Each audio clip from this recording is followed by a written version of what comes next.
Muito bom dia, peregrinos, graça e paz. Presbítero Márcio aqui mais uma vez, fazendo este vídeo para falar uma pequena porção da palavra de Deus nesse dia. E para a meditação dos irmãos, eu gostaria de estar lendo o texto de Mateus, capítulo 11, dos versículos 28 até o versículo 30, onde nos diz o seguinte: Vinde a mim, todos os que estáis cansados e oprimidos, e eu vos aliviarei. Tomai sobre vós o meu jugo e aprendei de mim, que sou manso e humilde de coração, e encontrareis descanso para as vossas almas, porque o meu jugo é suave e o meu fardo é leve. Esse texto é muito interessante, porque nós vemos muitos irmãos usando ele em vários contextos diferentes, e alguns até válidos, mas por que Jesus disse essas palavras? Para quem disse? E qual o verdadeiro sentido dessas palavras? Para nós entendermos isso, é bom nós voltarmos todo o capítulo 11 para podermos entender o contexto da história. Jesus começa essa história quando ele estava em determinado local e ele recebe a visita de alguns enviados de João Batista, que ele havia sido preso, e para ter um momento de dúvida nele, que ele estava se questionando se de fato Jesus era o Messias que ele estava esperando. Naquela época as pessoas esperavam um Messias, um rei guerreiro, um líder político, alguém que libertaria Israel do jugo romano, daquele jugo pesado em que eles eram obrigados a pagar impostos, que eles eram obrigados a servir uma nação pagã, a viverem dando satisfações a um exército que não era o exército judeu. Então eles tinham um jugo pesado e eles achavam que o Messias viria para libertar eles de todos aqueles problemas e trazer uma nova era áurea, para um caso, para a nação de Israel. E o que acontecia? João Batista tinha um pouco dessa visão também. E ele mandou seus discípulos para poder questionar Jesus, porque ele estava vendo que Jesus estava seguindo um caminho diferente, que não era o caminho da guerra naquele momento, mas era um caminho de libertação, era algo diferente. E Jesus pegou e falou para aqueles discípulos de João Batista que estavam ali: dê uma olhada e veja o que está acontecendo. E Jesus mostrou: os cegos estão enxergando, os coxos voltam a andar, os oprimidos são libertos dos demônios, o reino de Deus é pregado para todas as pessoas, para os pequeninos. Então ele começou a mostrar qual era a real natureza daquela primeira vinda dele naquele momento, que não era libertar Israel do cativeiro físico, mas libertá-los do cativeiro espiritual, do cativeiro do pecado, do domínio do pecado, do domínio das trevas, do domínio de Satanás. Então, basicamente, era essa a mensagem do reino, a mensagem de cura, de restauração, de libertação daqueles que estavam oprimidos no sentido espiritual, que ainda estavam sob o domínio do pecado. É interessante que após eles irem embora, Jesus começa a falar sobre João, que Jesus era um verdadeiro profeta. Exalta João como um profeta, o último profeta do Antigo Testamento, mas que a partir daquele momento, daquela situação histórica, algo novo aconteceria, que mesmo o menor daqueles que houvesse no reino de Deus, que talvez não tivesse um trabalho tão nobre, tão grande como o de João, seriam maiores do que ele, porque fariam parte da nova aliança, do novo pacto baseado no sangue de Jesus. E depois Jesus começa a condenar nesse mesmo instante 3 cidades, 3 regiões em que ele havia pregado e que aqueles milagres físicos de libertação, de cura de doenças acontecia e as pessoas não estavam dando atenção a Jesus, que no caso seria Corazim, Betsaida e Cafarnaum, locais que não ouviram o Messias, que preferiram continuar acreditando no Messias político, que preferiam também continuar seguindo o sistema religioso que impunha um fardo jugo sobre eles para carregar doutrinas humanas, acréscimos à lei de Deus, costumes, colocando costumes humanos no mesmo patamar ou até mesmo acima dos costumes de Deus, que a doutrina bíblica ensinava a eles e nos ensina naturalmente.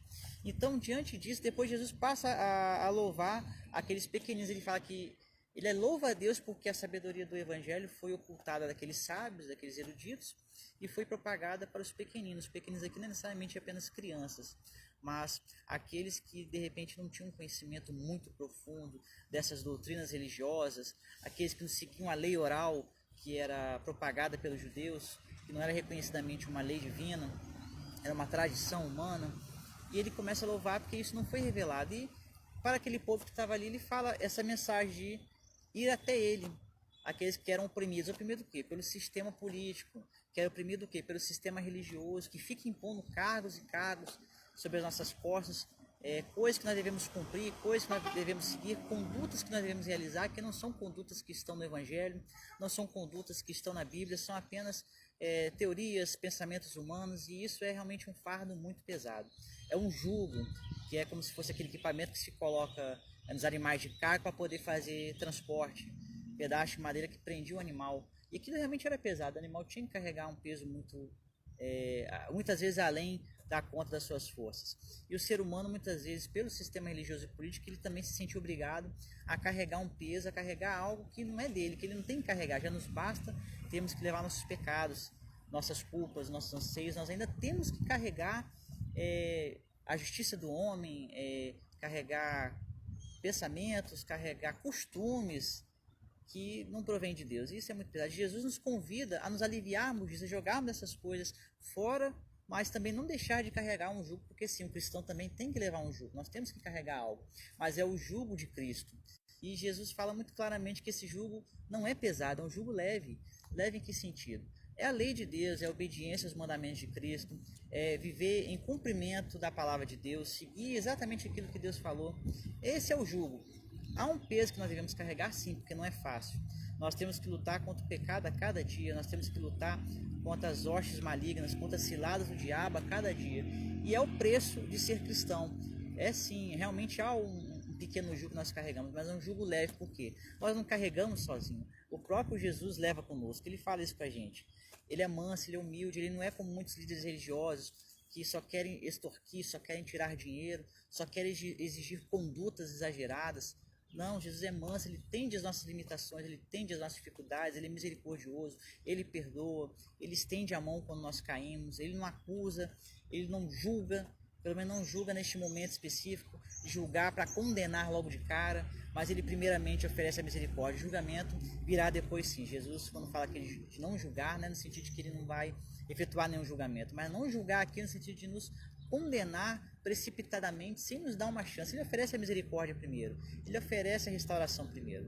O julgamento vem depois para aquele que é impenitente, tanto que ele falou daquelas 3 cidades que ele estava dando oportunidade vez após vez, pregando o evangelho, falando da natureza do Senhor, mas ainda assim aquele povo preferiu não escutar. Aí sim eles foram realmente já julgados, e o julgamento deles foi pior, por assim dizer, do que as cidades de Sodoma e Gomorra, por exemplo, e do pessoal do tempo do dilúvio, que cometeram pecados abomináveis, e ainda assim essas cidades estavam num patamar abaixo, por assim dizer, porque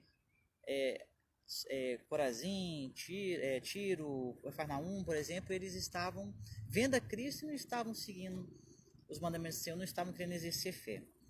Então o fardo de Cristo é leve. Nesta manhã, Deus nos convida a abandonarmos todo o jugo que não nos pertence, a toda culpa que não nos pertence mais. Se nós nos perdoamos e nos arrependemos diante do Senhor, não tem mais por que carregar o peso das velhas culpas. Não tem por que nós nos apegarmos a doutrinas de homens que foram implantadas na igreja, se aquilo comprovadamente não está nas escrituras. Então não tem mais por que carregar esse tipo de coisa, não tem mais por que praticar certas coisas ou agir de certa forma se não está nas escrituras. É um jugo que o homem colocou para manter controle. Jesus nos convida, carregue o fardo de Cristo, porque esse fardo é garantido. É um peso que nós carregamos sim, não é fácil, mas Jesus nos ajuda, ele carrega conosco. Amém? Bom, desejo a todos uma ótima manhã, que Deus abençoe a todos nesta manhã e que todos nós possamos assim estar fazendo a vontade de Deus. Continue orando por este ministério, continue orando por nossas vidas, por nossa família. Ore por um irmão que você sabe que está passando dificuldade ou tribulação. Levai as cargas uns dos outros, assim diz a Escritura. Se não me engano, o apóstolo Paulo escreveu isso em Gálatas, não me recordo o capítulo agora, mas que você continue assim, fazendo o que Cristo fez. Ajude o teu irmão a também levar as cargas verdadeiras, as cargas de Cristo, para que nós possamos assim todos juntos chegar no céu, fazer a vontade de Deus e nos alegrarmos diante do Senhor Jesus. Forte abraço a todos, fique com Deus e até o próximo vídeo.